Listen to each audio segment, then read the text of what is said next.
Thérèse Raquin, chapitre 13. Le lendemain, Laurent s'éveilla frais et dispos. Il avait bien dormi. L'air frais qui entrait par la fenêtre fouettait son sang alourdi.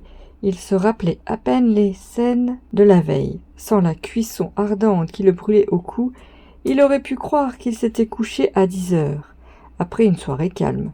La morsure de Camille était comme un fer rouge posé sur sa peau. Lorsque sa pensée se fut arrêtée sur la douleur qui lui causait cette entaille, il en souffrit cruellement. Il lui semblait qu'une douzaine d'aiguilles pénétraient peu à peu en sa chair. Il rabattit le col de sa chemise et regarda la plaie dans un méchant miroir de 15 sous accroché au mur. Cette plaie faisait un trou rouge large comme une pièce de 2 sous. La peau avait été arrachée, la chair se montrait rosâtre avec des taches noires. Des filets de sang avaient coulé jusqu'à l'épaule en minces traînées qui s'écaillaient sur le cou, blanc. La morsure paraissait d'un brun sombre et puissant. Elle se trouvait à droite au-dessus de l'oreille.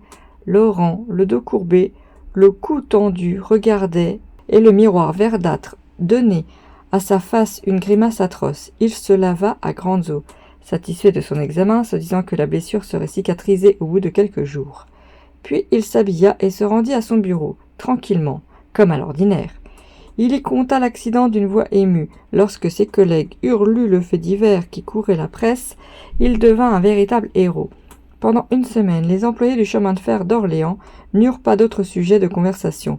Ils étaient tous fiers qu'un des leurs se fût noyé. Grivet ne tarissait pas sur l'imprudence qu'il a à s'aventurer en pleine Seine quand il est si facile de regarder couler l'eau en traversant les ponts. Il restait à Laurent une inquiétude sourde.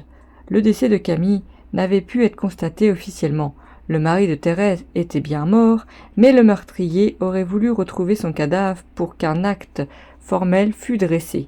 Le lendemain de l'accident, on avait inutilement cherché le corps du noyé. On pensait qu'il s'était sans doute enfui au fond de quelques trous sous les berges des îles. Des ravageurs fouillaient activement la Seine pour toucher la prime, Laurent se donnant la tâche de passer chaque matin à la morgue en se rendant à son bureau. Il s'était juré de faire lui-même ses affaires.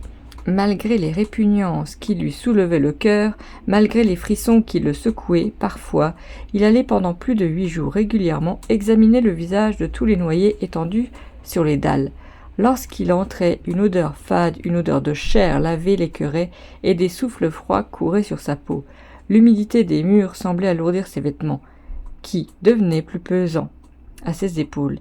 Il allait droit au vitrage qui sépare les spectateurs des cadavres. Il collait sa face pâle contre les vitres et regardait. Devant lui s'alignaient les rangées de dalles grises. Ça et là, sur les dalles, des corps nus faisaient des taches vertes et jaunes, blanches et rouges. Certains corps gardaient leur chair vierge dans la rigidité de la mort. D'autres semblaient des tas de viande sanglante et pourrie. Au fond, contre le mur, pendaient des loques lamentables, des jupes et des pantalons qui grimaçaient sur la nudité du plâtre. Laurent ne voyait d'abord que l'ensemble blafâtre des pierres et des murailles, tachés de roux et de noir par les vêtements et les cadavres. Un bruit d'eau courante chantait. Peu à peu, il distinguait les corps. Alors il allait de l'un à l'autre. Les noyés seuls l'intéressaient. Quand il avait plusieurs cadavres gonflés et bleuis par l'eau, il les regardait avidement, cherchant à reconnaître Camille. Souvent, les chairs de leur visage s'en allaient par lambeaux. Les os avaient troué la peau amollie, la face était comme bouillie et désossée. Laurent hésitait. Il examinait les corps, il tâchait de retrouver les maigreurs de sa victime. Mais tous les noyés sont gras. Il voyait des ventres énormes, des cuisses bouffies, des bras ronds et forts. Il ne savait plus. Il restait frissonnant en face de ces haillons verdâtres qui semblaient se moquer avec ses grimaces horribles. Un matin, il fut pris d'une véritable épouvante. Il regardait depuis quelques minutes un noyé, petit de taille, atrocement défiguré. Les chairs de ce noyé étaient tellement molles et dissoutes que l'eau courante qui les lavait les emportait brin à brin. Le jet qui tombait sur la face creusait un trou à gauche du nez, et brusquement le nez s'aplatit. Les lèvres se détachèrent, montrant des dents blanches. La tête du noyé éclata de rire, chaque fois qu'il croyait reconnaître Camille. Laurent ressentait une brûlure au cœur. Il désirait ardemment retrouver le corps de sa victime et des lâchetés le prenaient lorsqu'il s'imaginait que ce corps était devant lui. Ses visites à la morgue l'emplissaient de cauchemars, de frissons qui le faisaient allaiter. Il secouait ses peurs, il se traitait d'enfant, il voulait être fort, mais malgré lui, sa chair se révoltait, le dégoût et l'effroi s'emparaient de son être, dès qu'il se trouvait dans l'humidité et l'odeur fade de la salle. Quand il n'y avait pas de noyer sur la dernière rangée de dalles, il respirait à l'aise. Ses répugnances étaient moindres. Il devenait alors un simple curieux, il prenait un plaisir étrange à regarder la mort violente en face dans ses attitudes lugubres, bizarres et grotesques. Ce spectacle l'amusait surtout lorsqu'il y avait des femmes étalant leur gorge nue. Ces nudités brutalement étendues, tachées de sang, trouées par endroits, l'attiraient et le retenaient. Il vit une fois une jeune femme de 20 ans, une fille du peuple, large et forte, qui semblait dormir sur la pierre. Son corps frais et gras blanchissait avec des douceurs de teinte d'une grande délicatesse. Elle souriait à demi, la tête un peu penchée, et étendait la poitrine d'une façon provocante. On aurait dit une courtisane vautrée. Si elle n'avait eu au cou une raie noire qui lui mettait comme un collier d'ombre, c'était une fille qui venait de se pendre par désespoir d'amour. Laurent la regarda longtemps, promenant ses regards sur sa chair, absorbé dans une sorte de désir peureux. Chaque matin, pendant qu'il était là, il entendait derrière lui le va-et-vient du public qui entrait et sortait. La morgue est un spectacle à portée de toutes les bourses, que se payent gratuitement les passants pauvres ou riches. La porte est ouverte, entre qui veut. Il y a des amateurs qui font un détour pour ne pas manquer une de ces représentations de la mort. Lorsque les dalles sont nues, les gens sortent désappointés, volés, murmurant entre leurs dents. Lorsque les dalles sont bien garnies, lorsqu'il y a un bel étalage de chair humain, les visiteurs se pressent, se donnent des émotions à bon marché, s'épouvantent, plaisantent, applaudissent ou sifflent comme au théâtre, et se retirent satisfaits en déclarant que la morgue est réussie ce jour-là. Laurent connut vite le public de l'endroit, public mêlé et disparate qui s'apitoyait et ricanait en commun. Des ouvriers entraient en allant à leur ouvrage avec un pain et des outils sous le bras. Ils trouvaient la mort drôle. Parmi eux se rencontrèrent des loustics d'atelier qui faisaient sourire la galerie en disant un mot plaisant sur la grimace de chaque cadavre. Il appelait les incendiés des charbonniers, les pendus, les assassinés, les noyés, les cadavres troués ou broyés, excitaient leur verve goguenarde et leur voix qui tremblait un peu, balbutiaient des phrases comiques dans le silence frissonnant de la salle. Puis venaient de petits rentiers, des vieillards maigres et secs, des flâneurs qui entraient par désœuvrement et qui regardaient les corps avec des yeux bêtes et des mous d'hommes paisibles et délicats.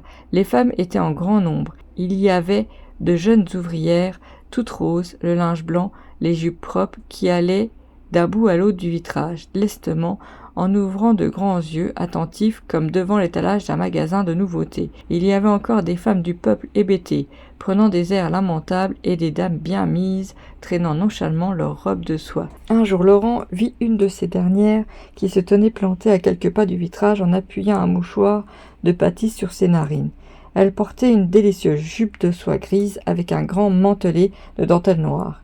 Une voilette lui couvrait le visage et ses mains gantées paraissaient toutes petites et toutes fines. Autour d'elle traînait une senteur douce de violette. Elle regardait un cadavre. Sur une pierre, à quelques pas, était allongé le corps d'un grand gaillard, d'un maçon qui venait de se tuer net en tombant d'un échafaudage. Il avait une poitrine carrée, des muscles gros et courts, une chair blanche et grasse. La mort en avait fait un marbre. La dame l'examinait, le retournait en quelque sorte du regard, le pesant, s'absorbant dans le spectacle de cet homme.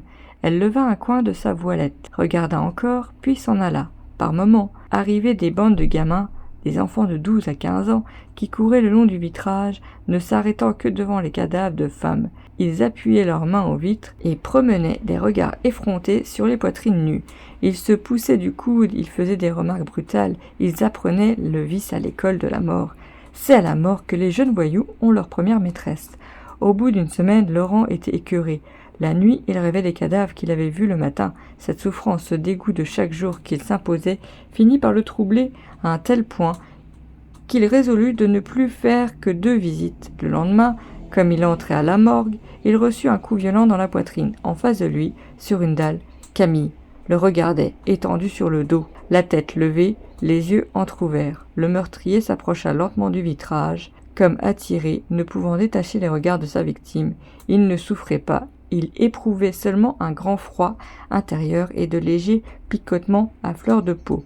Il aurait cru trembler davantage. Il resta immobile pendant 5 grandes minutes, perdu dans une contemplation inconsciente, gravant malgré lui au fond de sa mémoire toutes les lignes horribles, toutes les couleurs sales du tableau qu'il avait sous les yeux. Camille était ignoble.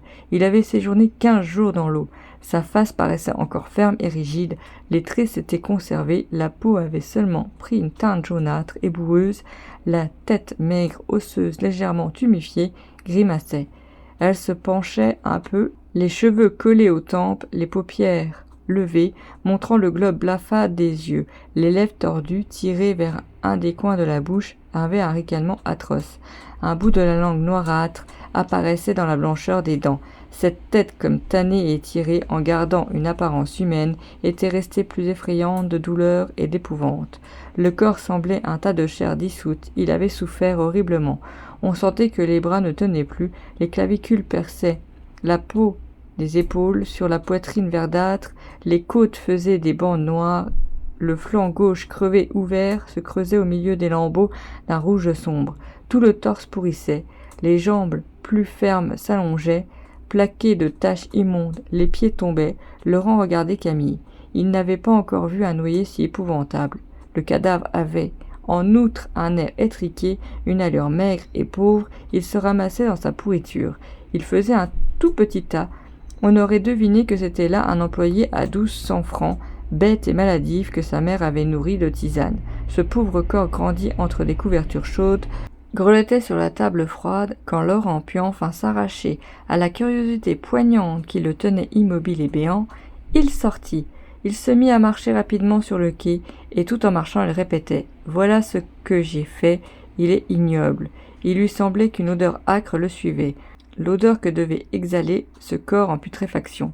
Il alla chercher le vieux Michaud et lui dit qu'il venait de reconnaître Camille sur une dalle de la morgue. Les formalités furent remplies, on enterra le noyé, on dressa un acte de décès.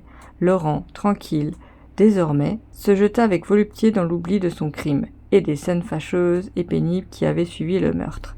Fin du chapitre 13.